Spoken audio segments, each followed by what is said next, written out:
Good morning, good afternoon, and good evening to everyone who's joining us today. Thank you for making the time for this webinar. And as we're waiting for others to join in, please feel free to introduce yourselves in the chat box and let us know where you're joining from. My name is Selina Scheller, and I'm a climate finance specialist at the BASE Foundation and will be moderating today's session. BASE is very delighted to host this conversation on how to unlock finance and scalability for agricultural cold storage in the context of this three-part webinar series.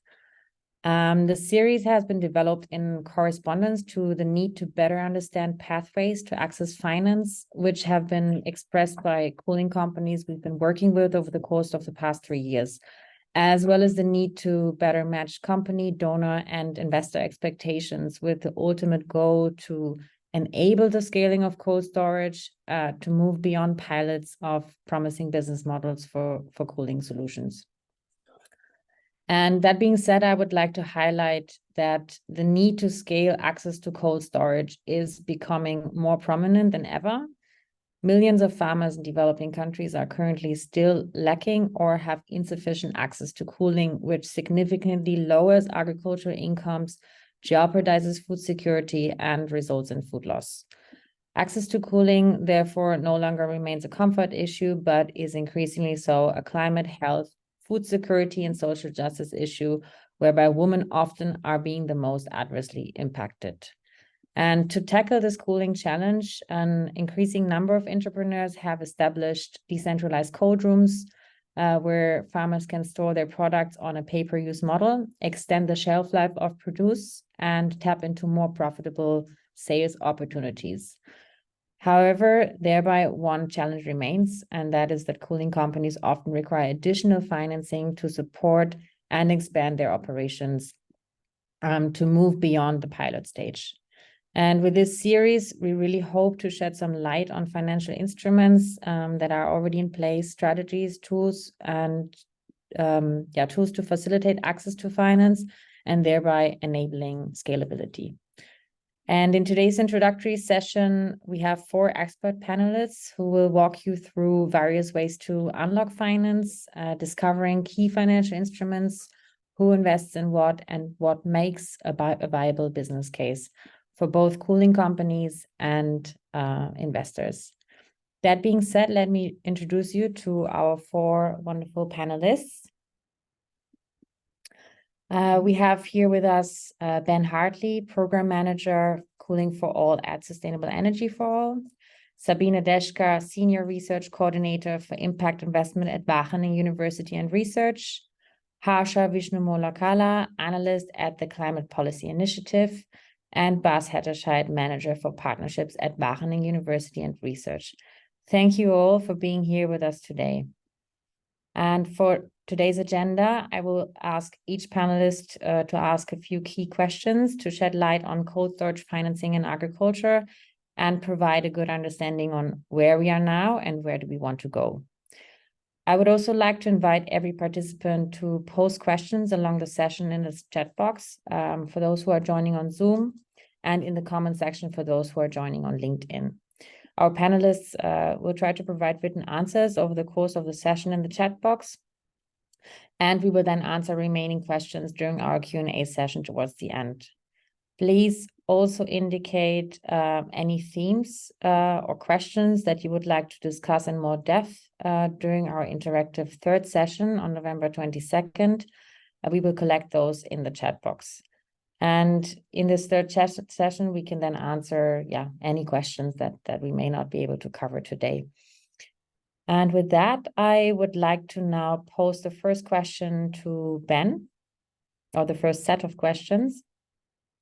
So let's start with maybe deriving a common understanding of why we need better access to cooling in the first place, and what are barriers and drivers for sustainable agricultural cold storage, and which business models for cooling solutions exist.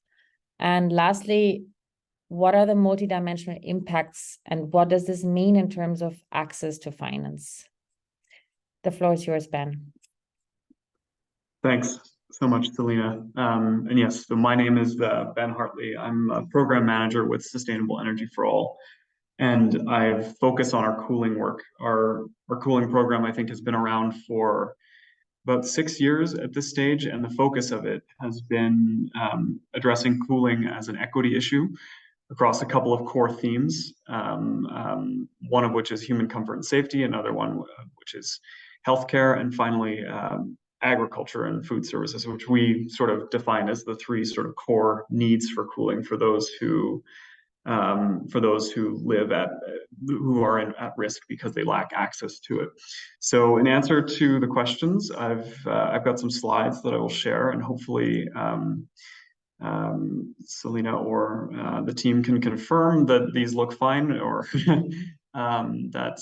or say nothing if they look fine. Looking good, looking good. Great. Okay.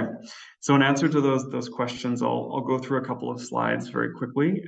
But to give you that broader perspective, SE for All is an international organization with a close relationship to the United Nations. Our CEO is also the special representative of the UN Secretary General for Sustainable Energy. And in addition to advocacy work, research that sort of drives action on topics that need to be addressed, such as sustainable cooling by the development sector, we are also sort of increasingly working in partnership with countries to deliver technical assistance and interesting projects, including some interesting agricultural cold chain research. And our work also includes a very strong partnership with the Base Foundation, and thank you for having me today. So with that, I'll jump in. The 6 quick discussion points that I'll go over in answer to the questions: the global challenges, drivers, sample business models, barriers for sustainable agricultural cold chains, multidimensional impacts, as Selena mentioned, and then a few quick conclusions. So at that very high level, a bit of data. We know that 2.3 billion people could be exposed and vulnerable to heat waves by 2030, and we know that that a lot of the impacts are felt in urban areas, but that doesn't mean that they are not felt in rural areas and by rural farming communities. According to SE for All research, there are over 1 billion people, I think it's 1.12 billion people, that are at immediate high risk because they lack access to cooling. And there are some important impacts that come along with that in terms of health and well-being. Heat is a very, very deadly natural disaster. At one point, we thought 12,000 people were dying annually because of extreme heat. An updated figure as of 2019 says the number is more like 350,000 annually. And we know the impact for productivity in places like schools and workplaces, and along the cold chain for vaccines and food products. In the agricultural sector, there's a good piece by the International Labour Organization a few years back that says the productivity loss due to heat could be 80 million full-time jobs by 2030. And this is most significant in the agricultural sector. For example, you can see here in Bangladesh, almost 10% of working hours in the agricultural sector could be lost due to extreme heat. There are significant food systems impacts as well due to a lack of access to cooling. Some countries lose up to 80% of post-harvest food due to a lack of access to cold chain. Many countries in sub-Saharan Africa, I think that the data, as you will very well know, is hard to come by, but it's likely between 25 and 50. And then finally, there's an equity impact. Without exception, the effects of extreme heat disproportionately are borne by the poor and marginalized populations. So I want to just touch on a few drivers for sustainable agricultural cold chains. And there's a figure up on the right-hand side from colleagues from the University of Birmingham who have done a lot of good work on this. So thank you to them for that. But I want to highlight a few in particular. One is the role of agricultural cold chains in driving nutritional outcomes for the over 800 million people in this world who are malnourished. I think it's estimated that if we built out cold chains to their full potential, enough food would be saved to feed 950 million people annually. So that's more than the 800 million people that are malnourished. It's obviously more complicated than that, but it's an interesting statistic nonetheless. Another one is rural incomes. Access to agricultural cold chains, in theory, allows rural farmers to move to higher value production and sell products in markets that are both higher value and further afield. So there's an obvious impact in terms of price a farmer can take when moving from cereal to a higher value good that requires refrigeration, but it requires cold chain. Climate change. I mean, I think food loss and waste for a country would be the 5th largest emitter in the world. There are many stats like that, but the point is this: that food loss has an emissions impact, and mitigating it has serious climate benefits. And then there's energy access. Energy access can be characterized as both a driver and a barrier. Obviously, without access to energy, it's very difficult to, if not impossible, to operate cold chain equipment. But on the flip side of that, access to energy can help drive investment in sustainable cold chain overall, and that's part of the mission of SE for All is achieving SDG 7, which is access to sustainable energy for all by 2030. I'm going to touch now on a few sample business models before I move to some of the barriers for sustainable agricultural cold chains. Very quickly, because I know this will be covered in more depth over the course of the webinar series, but ones that we see as being used or coming into market are obviously cash sales. These are suited to aggregators because or anyone really that can afford to pay the total cost of the products, as compared to smallhold farmers that may not be able to. And one of the benefits is the companies earn more revenue upfront to support scale, but they may lock out that first mile. The PAYGO model has been a very popular model in the energy access space, in particular with lighting and mobile phone charging. This is where customers pay an initial deposit of the product price and make regular installment payments. This allows low-income customers to purchase software products that they might not be able to afford otherwise. But there's limited use thus far, and it does require that initial deposit. Third, asset financing, which is provision of loans by off-grid cooling companies to customers for the purchase of cold storage. And then those loans are then repaid by the operator with plans that are structured around the products and the products that are produced using the equipment and the seasonality. So another one where there is some risk to the person taking on the loan, as you will well understand.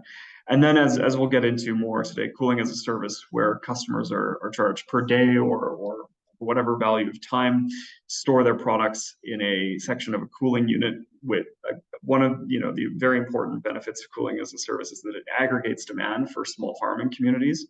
And as opposed to PAYGO, in particular, it does eliminate the burden of that upfront cost. Even if it's small in PAYGO, it can eliminate the burden of the upfront costs, as well as the need to take out a loan for those that might not be able to afford the product or the financial risk. So, congratulations to the Base Foundation team for all the work that they've been doing on this topic, because it's a very, very important business model for scaling agricultural cold chains. Try to move along fairly quick here. I want to highlight a few key barriers. One for us at SE for All is policy and legislation, and the need for durable policy frameworks for investment markets to operate under. I think one that many of you will appreciate as well is skills. The need to train a workforce and develop and provide those vocational opportunities to build capacity locally. It's a big gap. Many sort of overarching cooling plans and strategies point to the need to develop a skilled workforce. Data is another very big one. Not just data that, like I've indicated at the beginning, which is the sort of global size of the problem, but bankable data that proves the financial viability of the business case is a very, very important barrier, and one that is challenging to overcome, because getting good data requires investment and really granular understanding and research into a market. And then finally, finance, low cost, flexible financing options to support a transition to commercial markets. And I think, in terms of overarching challenge, this is a key one, I think, is how do we make that jump from pilots and to commercial market scale. One of the overarching barriers, it's one of the challenges here is it's chicken and egg thing. Cold chain investors want to see volumes from farming communities in order to invest, whereas farmers need to see built out cold chains to give them the confidence to invest. And typically this means that it requires starting small and scaling up. There are gender-based challenges. Female farmers typically have much more significant challenges in accessing finance to scale up a business compared to males. And then integrated approaches, bringing commercial investors together with energy and agricultural stakeholders to develop more holistic strategies. Too often people work in silos on these types of interventions, and it doesn't lead to the types of solutions that you need to see for a full agricultural cold chain supported by well-functioning business models. So I'll try to end quickly, but I did want to highlight some of the multi-dimensional impacts of sustainable cooling and its impacts on access to finance. One of the key ones for us is that agricultural cold chains both mitigate climate change and expand adaptation capacity. And bringing these two things together is very important for climate finance. It makes climate finance more accessible, which is this global architecture to finance the mitigation and the adaptation to climate change. Similarly, the productive use of energy is a multidimensional impact, but is also of interest to philanthropies as well as development finance institutions that are working on SDG 7, not just to give those communities lighting, but to give them the energy that they need for their economies to grow. And then co-benefits, as I've said, related to hunger, gender equality, and economic growth are important and useful, but sometimes quantifying them can be hard. But when you have them, it's very, very beneficial. It is a sort of beneficial impact and one that is important for financiers to see. So to wrap up very quickly, sustainable agricultural cold chains drive multi-dimensional benefits across a variety of spaces. Technology and business models have been demonstrated and show promise, but have yet to really, it seems to us, move from demonstration to full commercial markets. And that's something it needs to be commercialized because it's such a big sector that it's not going to work with purely concessional finance. And that those key barriers to moving up to those full-scale commercial markets, the key ones are skills and capacity to support the industry, bankable data, like I said, that can drive investment, access to finance, and these holistic approaches. So I think I've gone a bit over, so I'll stop there, and with thanks to Base as well. Thank you.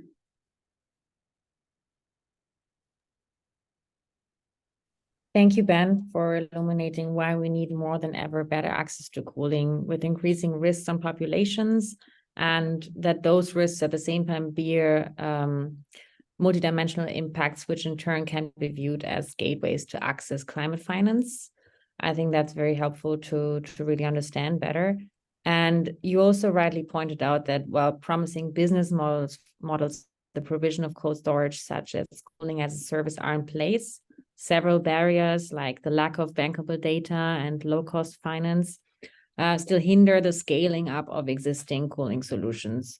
So yeah, as we're focusing on one of the key barriers being the lack of access to finance, I would like to now ask Sabine to provide us with some examples of with some financial instruments.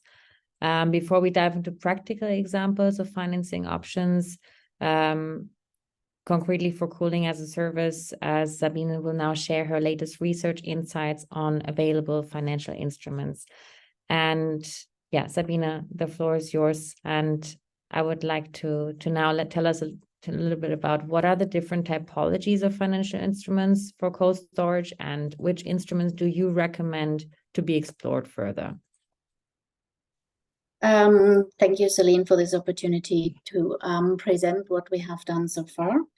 I will now share my screen right away to see if we can get to the questions.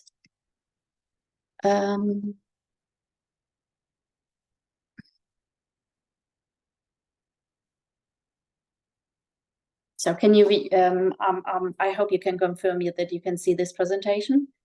Yes, we can see it clearly. Okay, so like I said, we have been at the beginning of trying to understand and mapping what kind of financial instruments are there for cold storage in agriculture, how they can be used and what there is. So this is basically a necessity. Usually it's a new market, requires a lot of public support in the first place. But once you're getting to a higher maturity of the market and the needs are getting higher, then a private financing instruments should be added to the mix. And where public finance ends and private finance starts, in this mix, there is a lot that can be done and that needs to be seen what can be done. So we have asked this question for what different financial instruments are there? How can we put them into a typology? For whom are they there? So they come in all sorts and sizes. So what are the different subjects? Is it a farmer? Is it applicable to small and medium-sized enterprises? And what is the objective? Is it one cooling room? Is it a private appliance? Where do we need it for? Then I would like to say something about financing and funding, and finally show the typology of private and public financing and mechanisms as we have found them so far. Very important for us is to see that the subjects and objects of finance can vary. So, and on the one hand, we're talking about farmers and smallholder farmers, small-scale producers, which could probably not have their own cold room, but would need a common cold room. How big would that one need, and what is necessary in finance to make that happen? It could be built on a community, or cooperative can also have a need for cooling. That would be on a different scale with regard to the objective. And it would only work if there was a strong cooperative governance and for the commonly owned assets. Then you have cold chain technology providers. Those are looking for larger offers in different paces. And we have seen here that the cooling as a service model has much supported the development of cold chain technology and the provision of it. Well, there are other parties in the agricultural markets, like aggregators and processors, who also work with different models of finance. And in the end, we have like a whole market for cooling. On wholesale level, on retail level, and that's where we also need to put some attention to. What you see very often is that initially, when you want to make a breakthrough in the cooling market, it is not so much the invention that makes the difference, but the market entrance. However, to get to the market entrance, you need funding, and funding is usually for project or activity, and it needs to be provided usually by public institutions or R&D institutions, which could also be private. However, there's a certain accountability. You have the funds, but you need to use them to ensure that it makes impact for the targeted groups. And it's kind of limited because it is based on a kind of democratic decision. As a society, we decide how much we want to spend on different subjects in society, which we want to develop, which not. Climate change is at the forefront of all financial decisions right now. So there is a lot of funding available, but it is not endless, because it depends on how much we are willing to pay as taxes. And that means that there is a limit to scaling funds. Finance is different. Finance will always exist. If there is a need of money, And it has a role to move liquidity from one individual to the other. So it doesn't have an aim in itself, but it is just a means to an end. It usually depends on a business decision, so it needs to be economically feasible to do this particular activity. That also requires often, if you want to have concessional finance, that the impact it will have needs to be proven before you start producing, and the potential for scaling is not limited as long as there is a need. So that makes it very different things. So putting all of this together, like who needs finance, what needs it, and looking through the literature, what kind of instruments are used for what, we come to this particular typology. We see that at the beginning, there's always a fund. The fund develops financial instrument, and they need to be relevant and applicable to cooling in multiple purposes. So we have private financial instruments, but also private incentives. And we have public policy instruments, which can also be financial instruments, but they can also be enabling environmental policies that need to support the financial decisions made. So it's not really an easy slide to understand if you don't have any financial background, I believe. So I'm just trying to highlight a couple of them that we have been used without using them in detail here. There is a very large group of financial instruments. We usually see that per subject, and in this case for sustainable cooling, only a few of them are really used at the moment. And that raises, of course, questions like, why are these ones used? Why are not others? Is there a possibility to use others maybe later, or is it why it is? So if you look at private financial instruments, you very often see that debt and equity is what is one of the most traditional forms of financing. Debt is when you get a loan, obviously. Equity is when you get a part of the particular company or the asset at stake that you own. And in the case of cooling, we see that there is a lot of hybrid forms in between. For example, if you look, for example, at Haifa, they provide solar-powered cooling houses to replace generator-driven cooling houses. In Uganda, I think at the moment, and you see that farmers would actually get a loan on these solar-powered installations.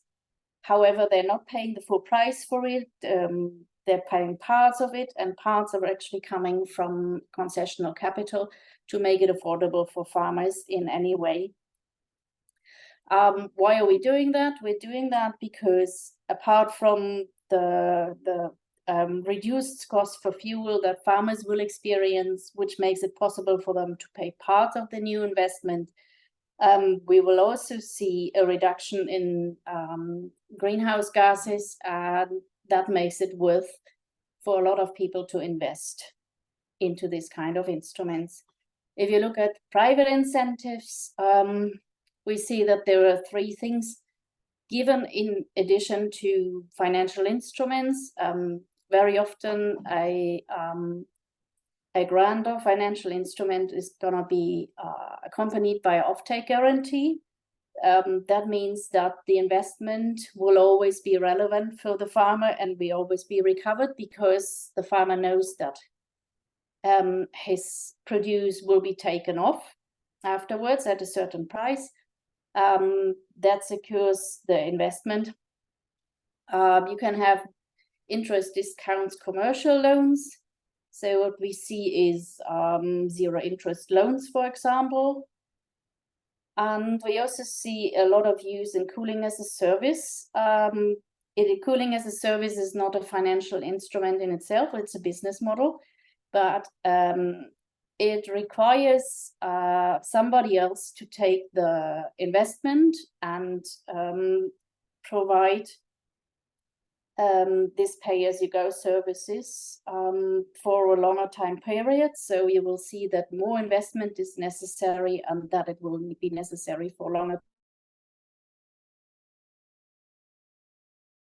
time. And that is accepted given the situation. If you look at public policy instruments, we see that a lot can be done still in the tax measures and the way cooling is presented and taxed, either in international trade or also when buying cooling appliances. Subsidies and grants are very often used. I think grants, in particular innovation grants, is the mostly used instrument at all in the whole sphere of sustainable cooling at the moment. We have seen some examples in Western countries on electricity, which might be interesting for cooling. And we have also seen a lot of result-based finance. And all of that, we thought in the end will lead in any form to a blended finance vehicle. However, making a new blended finance vehicle for each particular activity is not really feasible. So at some point, there need to be some standardization between all of these different instruments. And yeah, this is what we see at the moment is the landscape of sustainable cooling. The question for us is now, how is this going to develop in the future? Like I said before, we see in particular innovation grants as being granted at this moment in time. It's the most common instrument for cool chain development. They are not repayable. They're usually given to R&D innovators and to make them and to help them access new markets for cooling.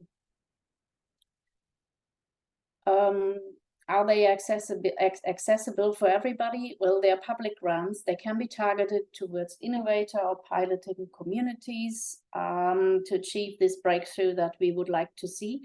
However, we've seen so far that they're difficult to access for farmers at this level. So farmers are more seen as a user of the product. They're not seen as an innovator here. Are they affordable at the moment? And that depends very much on what can be financed from the grant. In most cases, it is assets, as for example, buildings. But we see a trend there that since 2018, it's actually more working capital and training as well. And that will make them accessible for other groups of people as well and affordable for a larger group of people. Because if they are not financed through the instrument to the grant itself, then these activities would need to be financed by farmers still and by themselves. They are applicable for innovators in particular. We're seeing a lot of them going towards universities and R&D centers and corporate larger companies providing cooling solutions. It could be used for others maybe as well, but then there would need to be additional support. We've been looking at the comprehensiveness of innovation grants, and we see mixed results there. They're certainly not covering all of the costs that need to be made to bring an innovation to the market. But the experiences to date seem to be good, as it is still the most used instrument at the market. So in this way, we're trying to evaluate what kind of financial instruments are used and what the potential of them is for further financing sustainable cooling. Yeah, the other question, so what could be new instruments or options, or what could we explore for financing sustainable cooling in the future? There were a lot of different options. What we haven't seen so far is, for example, the use of sustainability bonds. We're not sure why they have not been used for cooling, but there could be an option. Crowdfunding seems to be underused as well in many options. And Well, we think that there's a lot of opportunities still in green finance, which is also not used. So the question is like, why are they not used? They're either not accessible to the farmers group, or maybe they need some other elements to make it applicable towards the larger smallholder farmer group. That's what we would like to, probably also put for discussion in the coming hour. Well, I know it's difficult to look at all of these financial instruments separately, but I hope that the following presenters will put them more into practice and make them more accessible for everyone to understand. Thank you so much, Sabina, for this very comprehensive overview of the various typologies of financial instruments, and providing us, I think, with a good understanding of the current landscape of finance for agricultural cold storage, and also your recommendation to start thinking beyond grant options to finance. And with that, I would like us to, together with Harsha from CPI, now delve a little bit deeper into practical examples of financing options. Harsha, can you tell us a bit about what practical examples of financial instruments are actually relevant for cooling companies deploying specifically cooling as a service, and what the role of commercial viability is, as well as who invests in what? Great. Thanks, Selena. And thanks, Selena and the base team for organizing such a great event. Let me just get my screen up. Hopefully that should be clear for everyone. But yes, my name is Harsha Vishnu-Malakala. I'm an analyst at the Climate Policy Initiative, and I'm based in London. CPI is an analysis and advisory organization with deep expertise in finance and policy, and our mission is essentially to help governments, businesses, and financial institutions drive economic growth while addressing climate change. CPI is also the Secretariat for the Global Innovation Lab, which some of you might be familiar with. The lab is an accelerator program that crowdsources, develops, and launches transformative financial solutions which drive private investments into climate change action. Most relevant to this session here is that we worked with BASE on the development of cooling as a service, which was endorsed by the lab in 2019. And we're very pleased to support the continued development of cooling as a service and the Your Virtual Cold Chain Assistant initiative in the year since. Another quick point of context here as well is that CPI is the secretariat for the Climate Shot Investor Coalition. So that's an action-oriented group of leaders in the impact investment community working in agriculture and food systems. So what a specific part of CLIC does is the connector, which develops a high-quality pipeline of climate and nature positive agri-food businesses, which identify SMEs, help assess their climate and nature risks and impacts in preparation for investor pitching. So if you're interested in those two things, feel free to reach out to me after the session. I'm more than happy to provide a bit more context on that. But with that being said, yes, answering Selena's questions, the agenda for today is essentially I'll be discussing practical examples of financial instruments relevant for CaaS, the importance of commercial viability for cooling as a service and cold storage, and then highlight the relevant investors in the space. So first of all, I'll highlight 4 financial strategies for cooling services. So concessional debt, so essentially financing offered at more favorable terms than the market, private equity, corporate foundation impact investments, and the recapitalization of CaaS transactions. So essentially financial restructuring. So I'll touch on these very briefly as I go through. The first one being concessional debt. So when I mention concessional debt, what I'm referring to here is loans that are provided at a more favorable rate than the market. So specifically, I'd like to talk about subsidized impact investment funds. So these funds largely derive capital from charitable sources, so your foundations and private donors. And the goal of these funds is to have a positive social and environmental impact through these preferential loans. What we've seen in this space is that AgDevCo is a big player in this. They deploy concessional capital. They're largely funded by the UK government, and they focus on early stage, small and medium agri-businesses across sub-Saharan Africa. Their focus is mainly on contributing towards food security, employment, and climate resilience of smallholders. So there's, as you can see, a big intersection with cooling technologies here, as mentioned in the previous sessions talks. AgDevCo also deploys long-term capital and technical assistance. So this is usually around the 2 to 10 million mark. And the aim of this is to build sustainable and commercially viable businesses. You can see the countries on screen here that AgDevCo have a presence in, but their reach is quite far across Africa.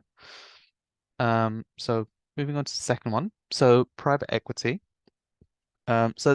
We've also seen an increasing number of private equity funds targeting small and medium-sized agri-businesses and in the cooling sector.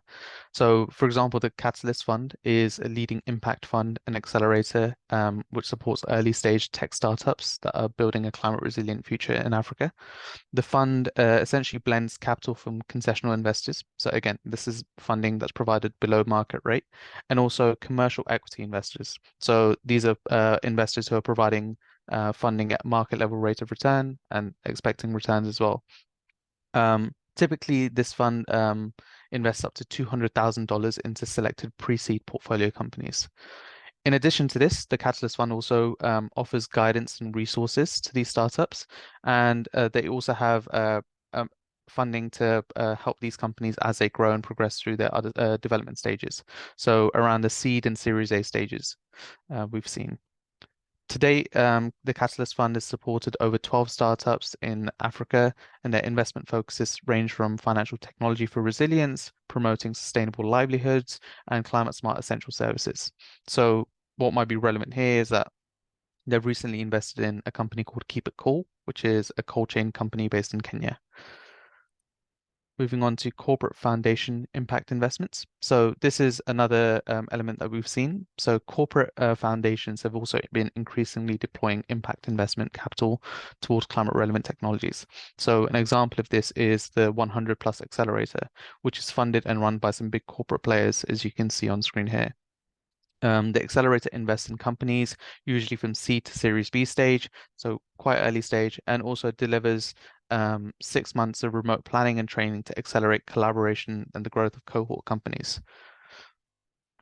So moving on to the recapitalization of CaaS transactions.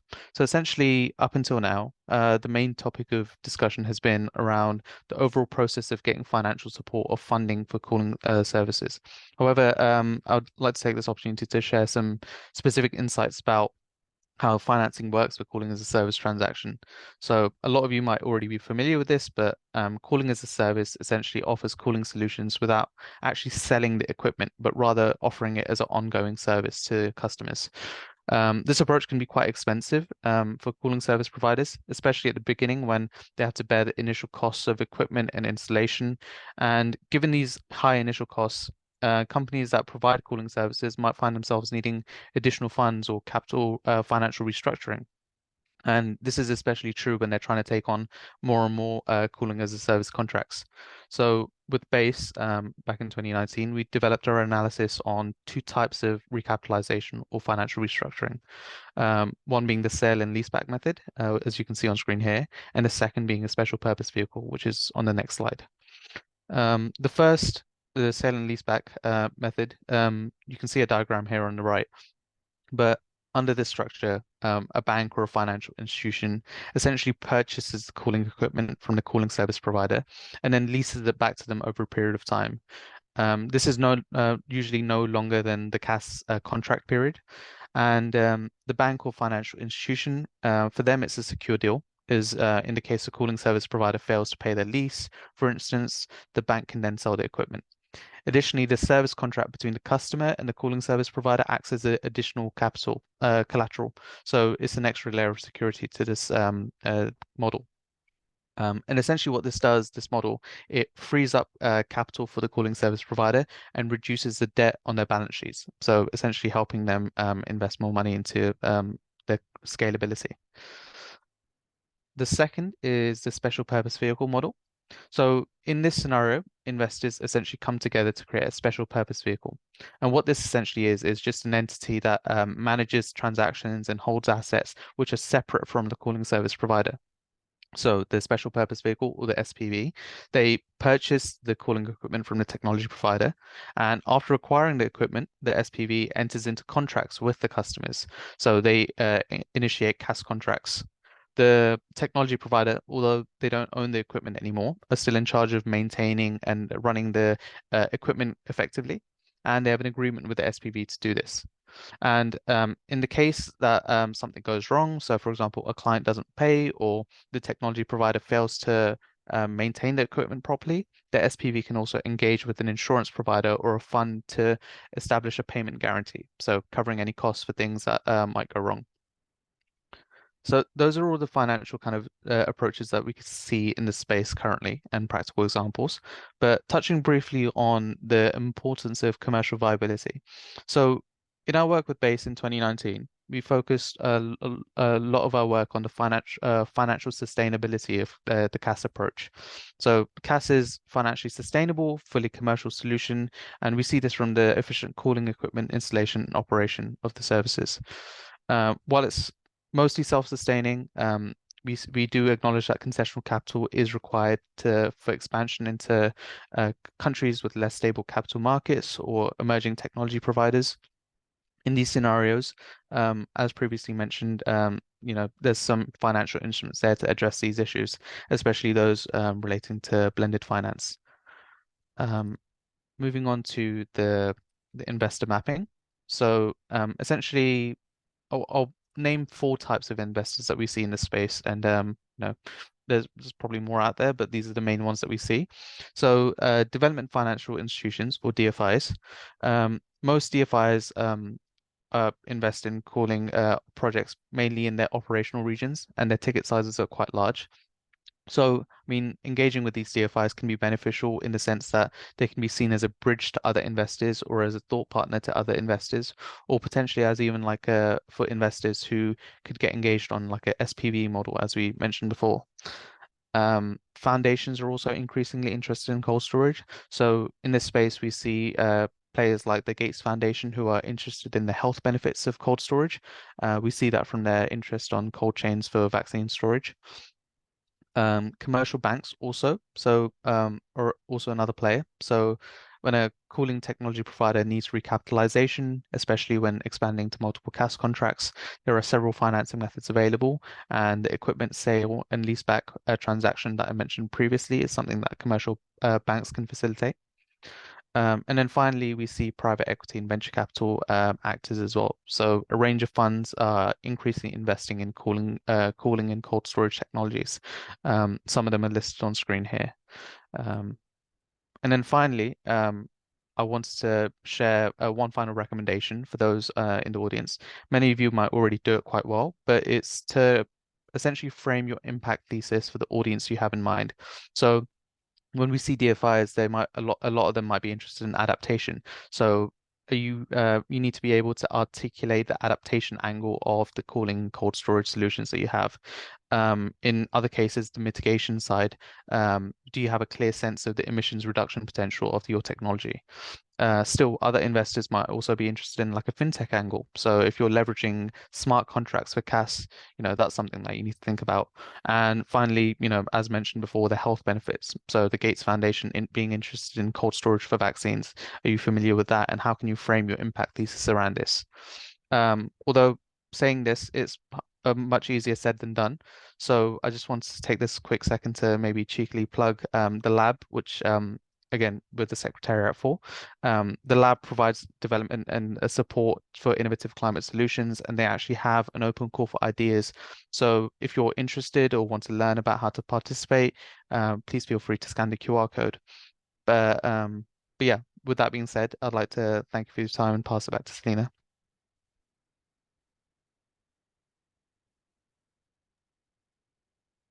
Selena, back to you. Thank you, Harsha, for sharing with us this call for action, which I think is a great opportunity for submitting innovative climate finance solutions, and then to receive expert guidance on testing and also fully developing innovative ideas. Thanks for sharing this with us and the audience.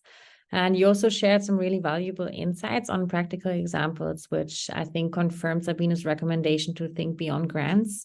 It is important to understand that models like CaaS or cooling as a service need to plan on going fully commercial at some point and not only rely on concessional debt and grants. As well, you highlighted that making use of the multidimensional impacts, such as mitigation and adaptation, is key to accessing finance, and that you recommend to cooling companies to frame their impact thesis around this. However, ultimately, the model must be commercially viable. And with that, I would like to now pose my last questions to our final panelists, Bas, from Wageningen University and Research, who has done an in-depth analysis on what matters for a good business case, based on which he developed a tool for investors to assess the commercial viability of cold rooms. Bas, can you tell us how commercial viability for cold storage is assessed, and what the key takeaways from the application of the investment tool are for both companies and investors? Yes, of course, Lina. Thank you. And jumping directly into the presentation, also considering that time is a little bit short. So what I will be presenting on today is tips and tricks for viable business cases. In doing so, we first start by learning from what is going wrong, which we call white elephants, or investments which are underutilized. Then going through some of the common mistakes, and then some tips and tricks on viable business cases. So starting with the white elephants, the investments which are not being used. So we see that across the continent, in Africa, but also in Asia, investments are made in cold chains. And although the technology being placed there is okay and viable, often we see that there is something missing, for example, a market linkage, a business model, or a governance structure of the cold chains. Question is, why are these white elephants or failed investments still there, and what can we learn from them over time? And if we look to different business models, we see different results. These are the results from a study we did in Rwanda. We went through different cold chains and see the viability or not. So that's red if they are not operated, and green if they are operated. And you can see, based on the business model, there are differences in the uptake, yes or no. But also how it's managed, for example. Is it publicly managed or privately managed? So that all gives kind of a mixed view on the business models and cold chains being implemented. And based on all these studies we did, we kind of collected all the learnings, and which I will be sharing today. One of the fundamental learnings is that cold chain is a really good technology, but is not always a solution suitable for a certain product market combination. On the right-hand side of my slide, you can see a model where we say, like, hey, for some fruits and vegetables, let's say banana, it's not needed to implement a cold chain for local or regional markets. That's because, and we know that example all, we can pick the banana green and it will ripen automatically towards the market. So instead of cooling it, it's more valuable to pick them green and bring them as such to the market. The same counts, for example, with tomatoes, especially in local markets. You can pick a tomato quite green and then bring it to the market, and it will turn red automatically. A different story is for example, cabbage and green leafy vegetables. That are crops which are perishable, especially the green leafy vegetables. And their cold chains are viable even in regional and local markets. So we have to critically think about where we want to implement the technology and combine that with a product market approach. That's also summarized in the comments here, and that we have to consider, for example, fruits which ripen or not after the harvest, because that is making the business case viable or not. Considering the product market and the high potential for the green leafy vegetables. So that are the recommendations based on this insight.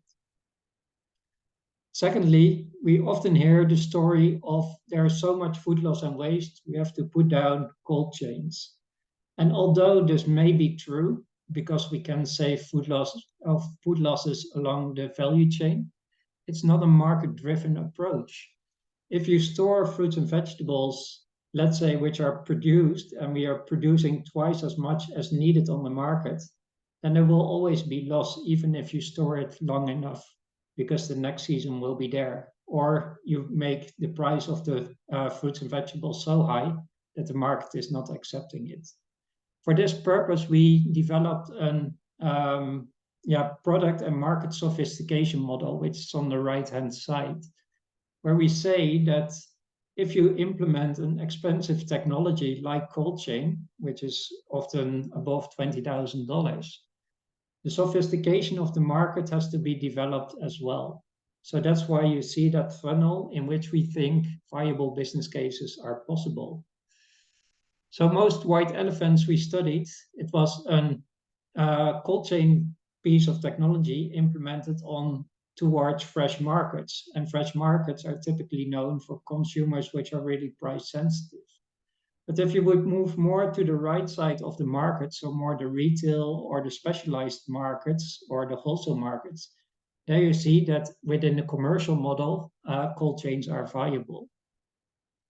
So the recommendations on this slide are: think always in a market product combination strategy, and not only in the technology itself. It's always linked to that market.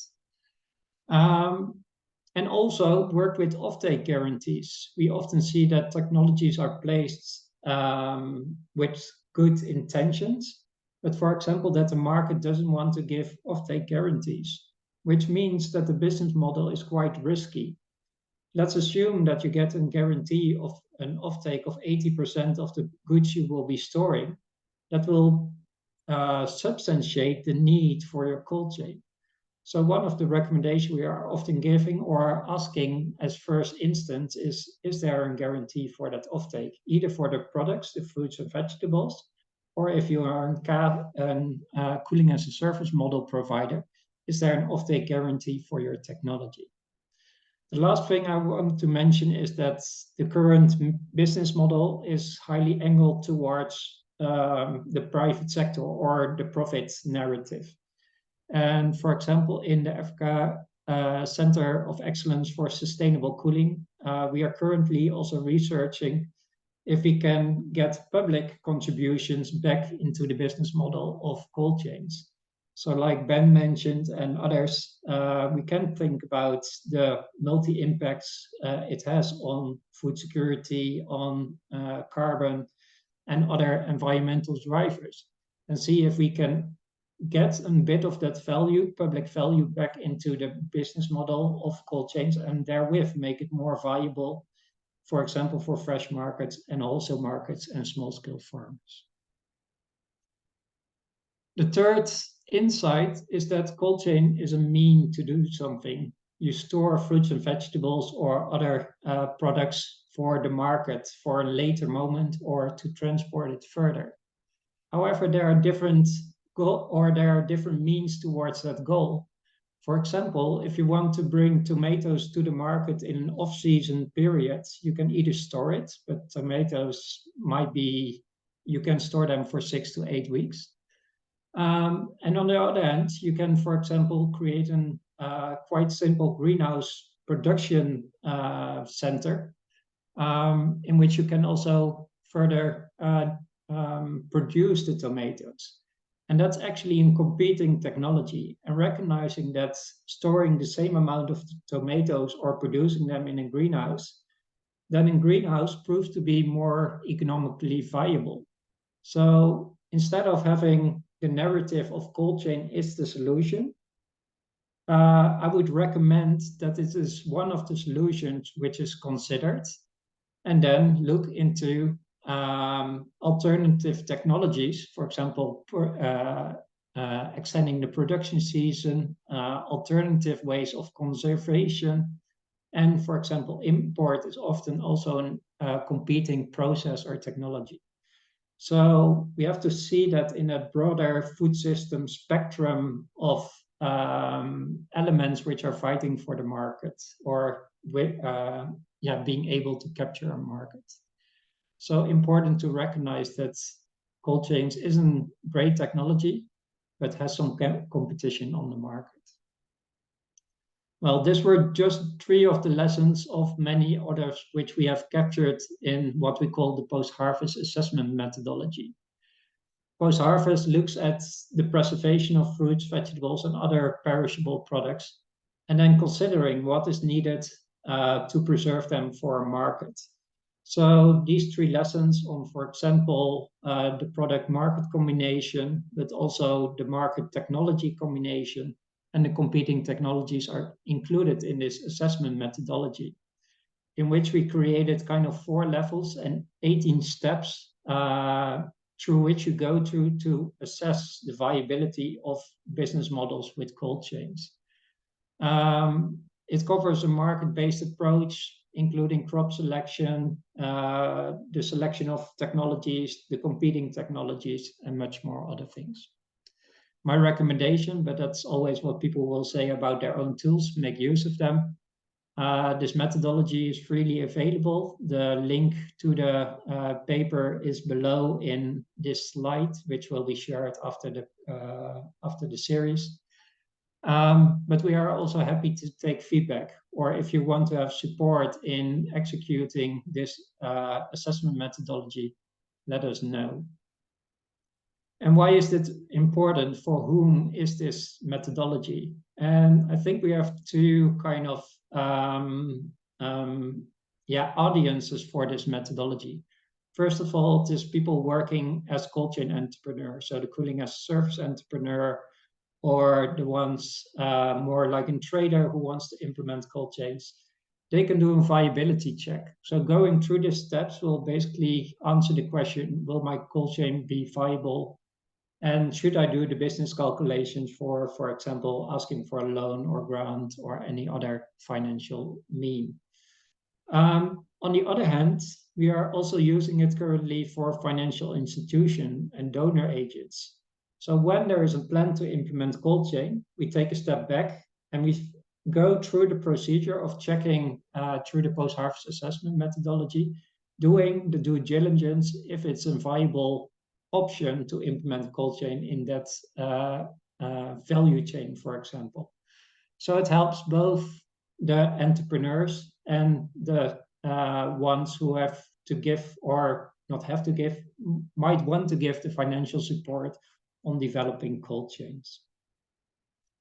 The narrative I just told is also captured in a paper we recently published together with efficiency for access. So more and more, and that's also underlined by other speakers, there is a nexus between energy access and agriculture. And it's more intertwining over the time. And together with efficiency for access, champions 12.3, so reducing food loss, the Global Food and Cold Chain Council, and the World Resource Institute, we published this paper on, well, my story is on the cold truth, uncovering the secrets of successful or non-successful cold chain implementations, but also going into the technologies, what are the latest innovations and how they can be used. I will not summarize it. I will thank you for your attention and looking forward to engage further with you. Thank you.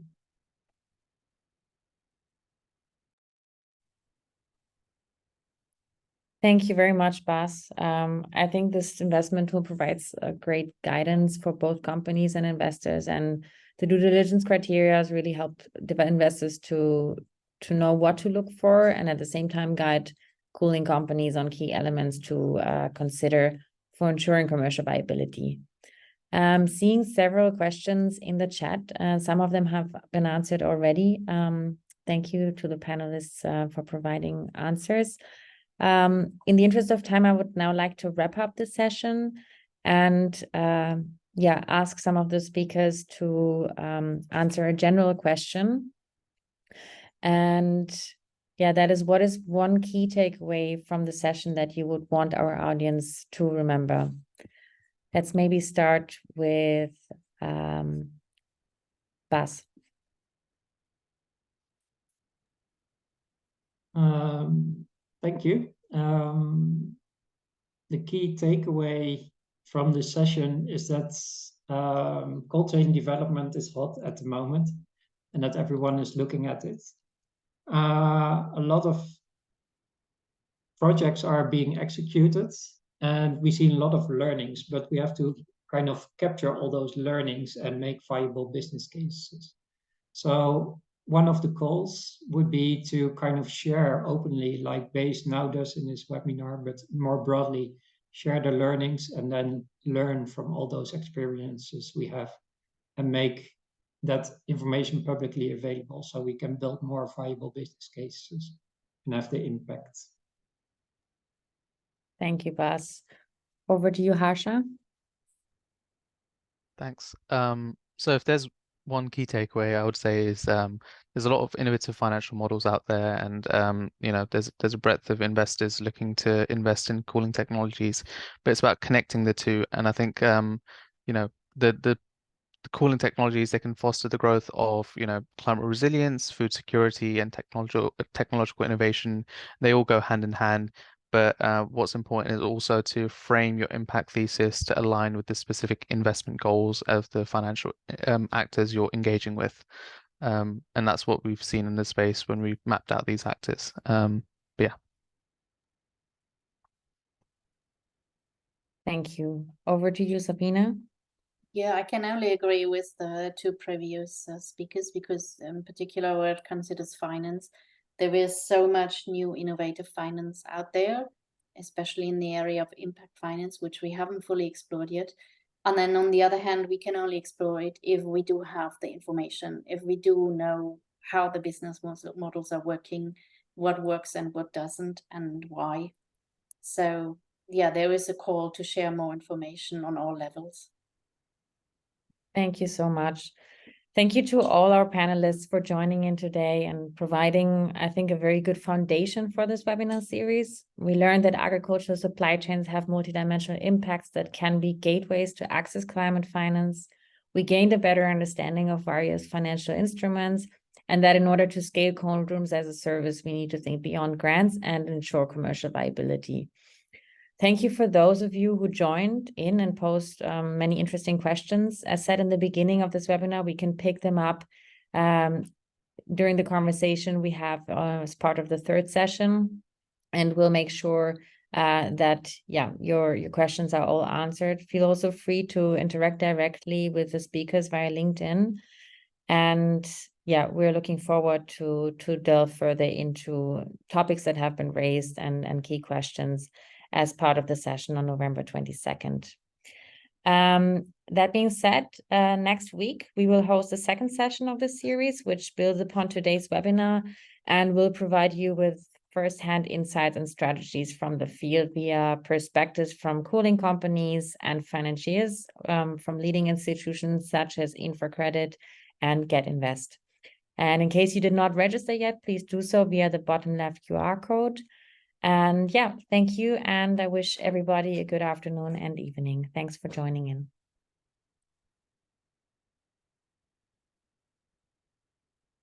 Thanks all. Bye.